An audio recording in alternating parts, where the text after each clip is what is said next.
नमस्कार. Doctor Gauri Gore from Mumbai. आधीच्या व्हिडिओमध्ये आपण प्रेग्नन्सीच्यासाठी काय तयारी केली पाहिजे ह्याच्याबद्दल डिस्कस केलं आणि आज तुम्हाला मी सांगणार आहे की प्रेग्नन्सीच्या आधी आणि प्रेग्नन्सी दरम्यान काही वॅक्सिन्स घेण्याची आवश्यकता आहे का आणि कुठची वॅक्सिन्स कधी घ्यायची. सो कुठचंही वॅक्सिन घेण्याचा उद्देश हा इन्फेक्शन प्रिव्हेंशन हा असतो. साधारण त्याच्यात 2 प्रकारचे वॅक्सिन्स अवेलेबल असतात.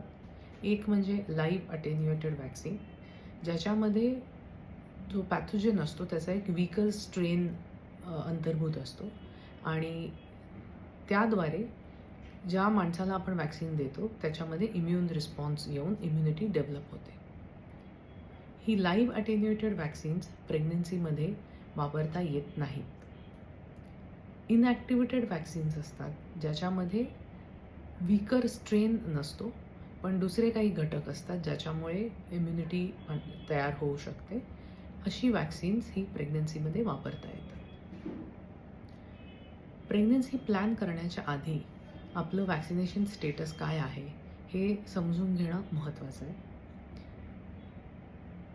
बरीच वॅक्सिन्स ही चाइल्डहूड इम्युनायझेशन प्रोग्रॅममध्ये अंतर्भूत असल्यामुळे मोस्ट ऑफ द टाईम मुलींचं वॅक्सिनेशन झालेलं असतं. पण 2 वॅक्सिन्स अशी आहेत ज्याच्याबद्दल खात्री करून घ्यायला पाहिजे. एक म्हणजे MMR किंवा मीझल्स, मम्स अँड रुबेला वॅक्सिन. हे व्हायरल इन्फेक्शन आहे आणि जर का प्रेग्नंट असताना ह्यापैकी कुठच्याही व्हायरसचं इन्फेक्शन झालं तर बाळामध्ये कंजेनायटल अनॉमलीज किंवा काही डिफेक्ट्स होऊ शकतात किंवा अबॉर्शन्स होऊ शकतात. त्यामुळे MMR वॅक्सिन हे प्रेग्नन्सीच्या आधी घेणं हे खूप महत्त्वाचं आहे. जर आपल्याला MMR वॅक्सिन मिळाले की नाही ह्याची खात्री नसेल तर एक ब्लड टेस्ट करून हे ठरवता येतं की कुठच्या मुलीला हे वॅक्सिन द्यायची आवश्यकता आहे. एक लक्षात ठेवायचं आहे की जर MMR किंवा रुबेला वॅक्सिन घेतलं तर त्याच्यानंतर 4 आठवडे किंवा 28 दिवस प्रेग्नन्सी राहता कामा नये. साधारण 1 महिन्यानंतर तुम्ही प्रेग्नन्सीसाठी ट्राय करू शकता. दुसरं वॅक्सिन म्हणजे HPV किंवा ह्युमन पॅपिलोमा व्हायरस वॅक्सिन. हे वॅक्सिन यंग मुलींना आणि यंग अडल्ट मुलींना देणं हे रेकमेंडेड आहे. या वॅक्सिनेशनचं कंप्लीट प्रोटोकॉल हा 6 महिन्यासाठी आहे. त्याच्यामुळे जर तुम्ही हे वॅक्सिन घेण्याचा विचार करत असाल तर प्रेग्नन्सीचं प्लॅनिंग हे नीट करायला हवं. समजा 1 डोस घेतल्यानंतर प्रेग्नन्सी राहिली तर उरलेले 2 डोसेस हे ड्युरिंग प्रेग्नन्सी देता येत नाही. उरलेले वॅक्सिनेशनचे डोसेस हे बाळ झाल्यानंतर घेता येते. सो प्रेग्नन्सीच्या आधी MMR आणि HPV हे 2 वॅक्सिनेशन तुम्ही घेऊ शकता. ड्युरिंग प्रेग्नन्सी इन्फ्लुएन्झा वॅक्सिन आणि टेटनस वॅक्सिन हे रेकमेंडेड आहे. इन्फ्लुएन्झा वॅक्सिनचा 1 डोस ह्या सगळ्या प्रेग्नंट बायकांना देणं हे आवश्यक आहे, कारण pregnancy is a high risk condition ज्याच्यामध्ये जर इन्फ्लुएन्झा इन्फेक्शन झालं तर कॉम्प्लिकेशन्स होण्याची शक्यता वाढते. टिटॅनस वॅक्सिन हे ऑलमोस्ट सगळ्या लोकांना माहीत असेल. गव्हर्नमेंट हॉस्पिटल्समध्ये किंवा प्रायव्हेट हॉस्पिटल्समध्ये सुद्धा कुठचीही प्रेग्नंट बाई असेल तर 2 डोस टेटनसचे देणं हे अनेक वर्षापासून चालत आलेलं आहे.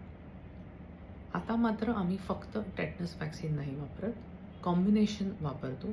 TD किंवा टेटनस अँड डिप्थेरिया किंवा TDAP टेटनस, डिप्थेरिया आणि पर्ट्युसिस हे 3 किंवा ट्रिपल वॅक्सिन वापरतो.